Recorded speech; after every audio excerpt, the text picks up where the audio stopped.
into the iRacing start zone. We're green at Anderson.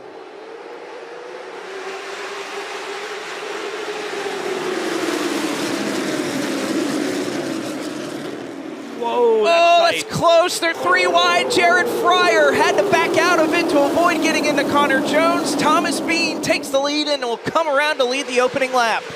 Looking behind him there, that is Connor Hall in the 88, trying to shut the door on Mini Tyrell as Bassett and Fryer are door-to-door for third. 14 outside Jared Fryer, 04 inside Ronnie Bassett Jr., double wide from about 6th on back. A lot of smoke out of the right rear of the 14 car. I don't know if that's just everything getting up to temperature or getting up to, getting those tires up to temperature and letting those pressures build up right now.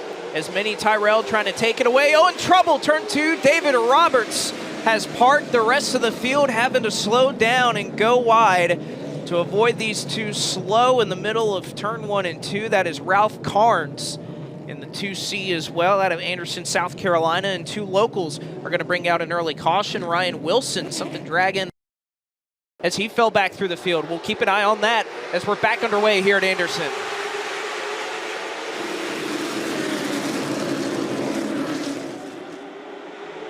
Jones fires off. Jared Fryer hanging out on the top side, looking to try and find a way back down to the bottom. If he can get the drive off of turn 4, it looks like he's going to be able to do it just now. Jared Fryer cleared a second, almost. Try to take a shot to the race lead there of Connor Jones. You talk about motivation and incentive. Think no further than that 14 car of Jared Fryer, who ended trouble, turn 1. Taylor Satterfield gets spun. Meredith, Riley Gentry pile in. As the caution flag is out, 5, 6 cars. David Roberts may have gotten the worst end of it. Back underway here at Anderson.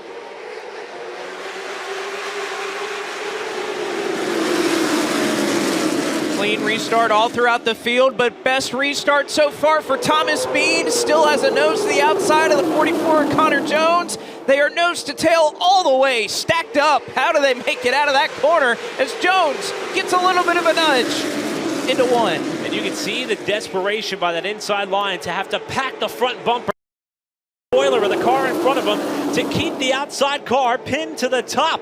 And that's what Fryer's doing off turn 4 with Bean to the outside. Lewis and Hall sewed together again in the battle for 4th. Fryer, great drive off the corner, is going to be able to clear Thomas Bean, who's not able to get back down. You could see the decision for Connor Hall to choose the outside line. He stacked up behind that X machine. Pete Silva throwback. And Cade Brown going to try to make up some ground over the championship points leader as they go side by side down the backstretch. And Brown still going to stick that nose down in there into turn 3. Yeah, Hall tried to cover the spot. Now battle for the lead. Here comes Jared Fryer to the inside of Connor Jones. 2 drivers that finished on the podium at Hickory, but shy of the checkered flag. Now door to door for the lead in 3. I think Fryer was being a little patient, but now with the weather, he's pushing a little bit harder, and he's going to drive clear away Jared Fryer to the race lead.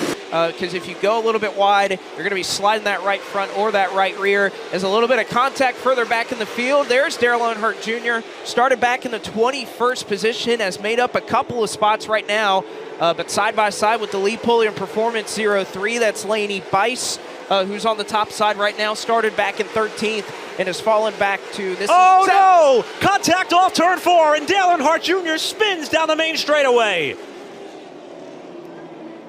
Gets the car stopped before he tags the inside wall, but a battle for the 17th spot goes sideways for the Budweiser number 8 car. Looking towards the second half of this one through the iRacing restart zone. Jared Fryer trying to pull away here at Anderson. They're back underway, and Landon Lewis, Connor Hall are both there to try to pounce out of 2. Boy, Connor Jones held Jared Fryer tight going into 1. He does it again going into 3. Fryer up the racetrack just a little bit.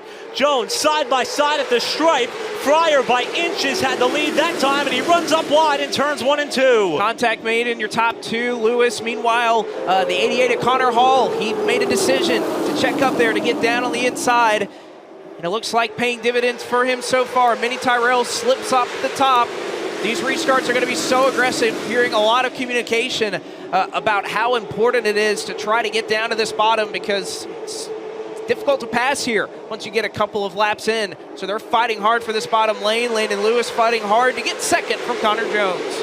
And Jones may have had an avenue to slide in behind Lewis that time. Didn't do it there. He's going to try to squeeze between the championship contenders. But Connor Hall doesn't let it happen. He's got the fender to the bottom of Connor Jones off 4. Giving a lot of room there to Connor Jones off of turn 2. Was that 29 of Landon Lewis. Connor Hall now started to work into the fold as well. Mini Tyrell, can't forget about him. Single file behind these two. Everybody, again, trying to just hold on to any spot they can, because once they get strung out, the difficulty to pass just gets that much more difficult for these drivers. And the level of aggression required by the car in the top lane to make any headway in that outside groove is so visibly noticeable as Jones and Hall touch off turn 4. So Landon Lewis, I'm sure knowing that, he's got to get out of Dodge. Again, there's several bonus points that are available. If you can win this race, it's 40 for second, it's 44 for first. Lewis is going to need all of them to try to erase the points deficit here tonight. He's on the inside of Jared Fryer, looking for the top spot off of 4, but man, look at the drive that Fryer has off the corner. He keeps the top spot in the 14. Now just doesn't have enough speed to get around him right now on the top. Barnes isn't really sure where to go because they've been racing everywhere as the competition caution comes out. And I think that's why you saw Doug Barnes Jr. fighting so hard to keep his position. Jared Fryer will bring the field through the iRacing restart zone again. 28 laps to settle it at Anderson. Clean restart through the gears. Can Fryer clear Lewis off at 2? Looks like he can. Clear high. But what could Connor Hall do on the bottom? To the inside comes the 88 car on Landon Lewis, who gets a good drive off of turn 4 to protect second spot for now. And Hall just not able to quite keep pace there with Lewis, although he may have given him a shot in the center of 1 and 2. Connor Hall looking to the bottom. Mini Tyrell's able to get down there just in front of Cade Brown. My goodness, they're just stacked up mere inches off of each other. I can't believe as they stack up to 3 and 4 that we haven't seen a bigger incident here tonight. Hall gets a shot from Mini Tyrell. Huge stack up throughout the field. Connor Jones saves it. Here comes Brown to the inside of Mini Tyrell in turn 3. Oh man, that's a traffic jam. Or Cadillac, my bad. Oh, battle for the lead. Lewis to the inside of Fryer. Slight contact off turn 2. But it's been right here. Jared Fryer's been so good all night long, but they're getting a little bit closer. They slide on the front straightaway. Fryer saves it. New leader at the point, but not at the stripe that last time. Landon Lewis takes it and into turn number 3. New leader here. Landon Lewis gets it from Jared Fryer to... Can Fryer get back to him? Looks like he can't with 12 to go. We'll see if Fryer returns the favor if he can get back to the bumper of Landon Lewis. Both drivers vying for their 3rd win of 2025. Lewis trying to close up the battle in the championship. 12 points behind was the margin at the start of the night. 11 laps to go from Anderson. Off at 2, and you're exactly right. He has to pass Jared Fryer quickly if he has any hope of trying to run down Landon Lewis. Fryer going to go to the outside, give him plenty of room. We know these are two hard but respectful racers. And Huffman, he's got to make this quick. But I think this battle's going to take just too much time. There you see the gap between 1 and position number 2. Off of turn number 4, which has been one of the trouble spots tonight. Fryer with a little bit of rear steer coming off of turn 4. And this is allowing Landon Lewis the breathing room he needs to protect the lead for now. Huffman again trying it on the bottom, and he's losing precious time to Lewis as this battle tightens up off 4 with 2 laps to go. It's looking like this is going to shape up to be the battle for second, but Huffman going to make up some ground on several championship competitors that are scattered throughout the rest of the top 10. But into 3 and 4, Huffman making up some ground on Jared Fryer. He's going to have second at the white flag. 1 lap left to go here for Landon Lewis, looking to go to Cookout Victory Lane yet again here in 2025. The championship battle is on with 4 races left to go. Landon Lewis gets it done at Anderson.